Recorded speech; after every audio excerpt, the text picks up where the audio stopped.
আমরা ইতিমধ্যে আমি বলে দিয়েছি। আজ সকালেও 10টার দিকে আমি মহারাজের সঙ্গে কথা বলেছি। আমরা রেডি আছি সরকার থেকে, কারণ কেন আমরা সরকার থেকে নেমে যাব বা আমাদের সমর্থন প্রত্যাহার করব, এটা মোটামুটি আমরা রেডি হয়ে গেছে। তীব্রমাত্রা দলের জনৈক বিধায়ক যেভাবে রাজ্যের বিজেপি আইপিএফটি তীব্রমাত্রা জোট সরকারের স্থায়িত্ব নিয়ে প্রশ্ন তুলেছেন এবং যথেষ্ট বিতর্কিত মন্তব্য করেছেন, তার বিরুদ্ধে এবার বিজেপি দলের নেতৃত্বরা মুখ খুলতে শুরু করে দিয়েছেন।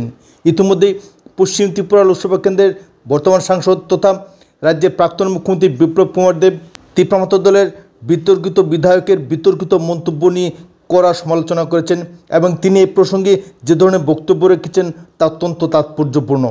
রাজ্যের প্রাক্তন মুখ্যমন্ত্রী তথা পশ্চিম ত্রিপুরা লোকসভা কেন্দ্রের সাংসদ বিপ্লব কুমার দেব, শুনুন তাহলে বিপ্লব কুমার দেবের সেই বক্তব্য। আমাদের প্রধানমন্ত্রী নরেন্দ্র মোদীর নেতৃত্বাধীন সরকারকে তীব্রমাত্রা সাউন্ড সিস্টেমের গাড়িটা বেরোচ্ছে, সবাই রাস্তা করে দেবেন। ভারতবর্ষের হিতে এবং মানুষের কল্যাণ করবে। আর এই ধরনের কোনো সবাই রথ আস্তে আস্তে জানবেন সবার কাছে। মিডিয়ার মাধ্যমে জানি সবার ভিতরে অনেক উত্তেজনা আছে। রঞ্জিত বাবু তার ডিক্লেয়ার করার জন্য সঠিক ব্যক্তিও না। স্বাভাবিকভাবে মহারাজ আর যারা সামনে আছেন একটু সাবধানে থাকবেন, সামনের জায়গাটা একটু খালি করে দিন, জগন্নাথের রথের, নয়তো আপনাদের অসুবিধা হবে। সামনে যারা আছে রথের।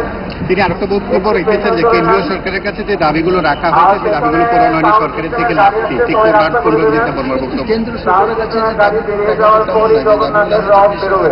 সেগুলো আর জগন্নাথের রথের একদম সামনে দড়ি থেকে সরে যান, সবাইকে অনুরোধ করা হচ্ছে। সেগুলোর বিষয়ে মহারাজও জানেন, মহারাজের পার্টিও জানে, সবাই জানে।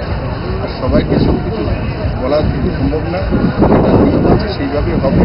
আর জনজাতির কল্যাণের জন্য যদি কোনো সরকার সবথেকে বেশি করেছে নরেন্দ্র মোদীর সরকারই করেছে, তার প্রমাণিত। আজকে পুরো দেশের মধ্যে জনজাতি যেখানেই যাবেন, গুজরাটে যান, মধ্যপ্রদেশে, ছত্তিশগড়ে, ঝাড়খণ্ডে যেখানেই যাবেন, জনজাতিরা একসময় কংগ্রেসের ভোট ব্যাংক হিসেবে ব্যবহৃত হতো।